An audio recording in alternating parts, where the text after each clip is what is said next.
नमस्कार, मैं अभिनेंद्र। बात विकास की है, किसी जिले की, किसी शहर के विकास की है। बात उत्तर प्रदेश के जनपद गाजीपुर की है। क्या गाजीपुर शहर का विकास अब तक हो पाया है? क्या आगे गाजीपुर शहर का विकास हो पाएगा? क्या गाजीपुर नगरपालिका में रहने वाले लोगों को जो हाउस टैक्स भरना पड़ता है उससे वो संतुष्ट है? क्या नगरपालिका ने हाउस टैक्स में उन लोगों को कोई राहत दी है?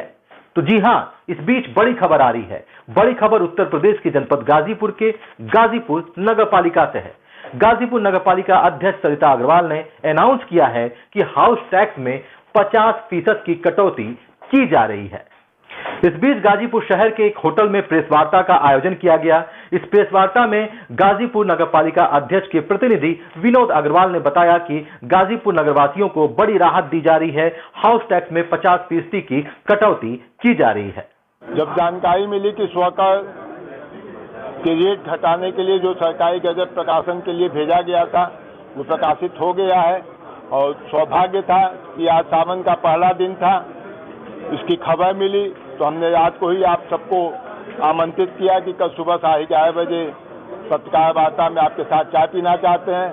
आप सब उसी क्रम में आए हैं और हमने बताया कि स्वकर की दरों में जो 50% की कमी की घोषणा की गई थी वो आज से लागू हो गया है।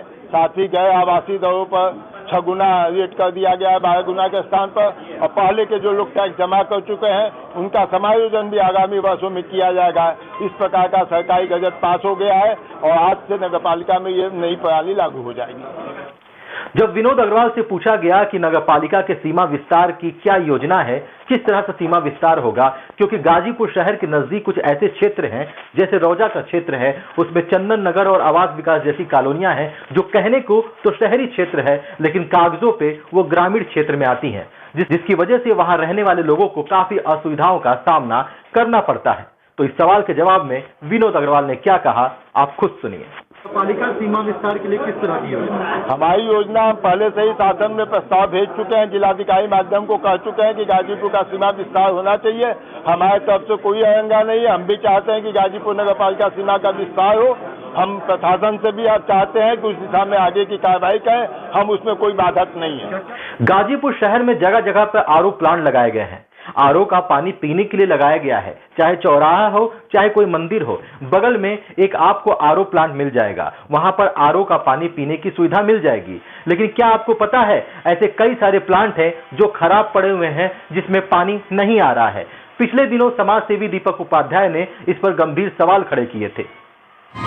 नगर के प्रमुख चौराहों पे जो आरओ प्लांट लगा है नगर पालिका परिषद गाजीपुर के द्वारा, सभी आरओ प्लांट खराब हो चुके हैं और वो धूल फाक रहे हैं, शोपीस बनकर नगर की शोभा बढ़ा रहे हैं। आज नगर की समस्या को लेकर नगरवासियों के साथ हमने एसडीएम सदर प्रतिभा मिश्रा जी को पत्रक सौंपा और मांग की कि नगर में जितने भी प्रमुख चौराहों पे जो आरओ प्लांट लगे हैं वो अतिशीघ्र ठीक कराकर जनता के लिए चालू कर देंगे, क्योंकि इस आरओ प्लांट से ई रिक्शा वाले, ठेला खोमचा वाले और आम राहगीर, स्कूल जाने वाले बच्चे और तमाम लोग अपनी प्यास सुखाते हैं, बुझाते हैं। लेकिन ये आरओ प्लांट करोड़ों की लागत से नगरपालिका द्वारा लगाया गया था, लेकिन इसकी रख रखाव ठीक ढंग से नहीं किया जा रहा है, जिसका यह परिणाम हो रहा है कि वो शोपीस बनकर बस केवल नगर की शोभा बढ़ा रहे हैं। के दौरान आपने कहा कि जगह जगह पे आरओ प्लांट लगाए गए हैं, जहाँ मंदिर है, जहाँ चौराहे हैं, लेकिन पिछले कई दिनों से शिकायत आ रही है कि वो आरओ प्लांट खराब हो चुके हैं, काम नहीं कर रहे। मशीनरी आइटम है जो इतना ज्यादा उपयोग होता है तो मशीनें कहीं ना कहीं कभी न कभी खराब होती है, और खराब जब होती है सूचना मिलती है तो उसको बनाया जाता है। जहाँ तक एक मशीन के खराब होने की बात है, सिंचाई विभाग के चौराहा पर वो सीवर वाले काम करे तो उन्होंने कुछ चीजें तोड़ दी हैं, वो बनने जाए, हमको लगता है आज या कल वो बन जाएगा। अगर खराब है तो ये सतत प्रक्रिया है कि कोई मशीन चलती है तो खराब होता है, उसका कोई विकल्प भी नहीं होता है, केवल एक ही विकल्प होता है कि उसकी मरम्मत की जाए। और जब भी सूचना मिलती है 2 दिन 4 दिन में वो बन जाता है। जैसे मोटर जल जाएगा तो मोटर जल जाएगा तो मोटर की बाइंडिंग करने के लिए 2 दिन 3 दिन लगता है, तो वही समय लगता है, उसमें अनावश्यक विलम्ब नहीं होता है ताकि जनता उसका लाभ ले सके। शहर की 2 सड़कें थी, एक था सिंचाई विभाग चौराहा से लेके जो कचहरी को आ रही है, दूसरा महुआ बाग की तरफ, जहाँ सुंदरीकरण होना था, डिवाइडर होना था, लाइटिंग होनी थी, वो अब तक नहीं हुआ।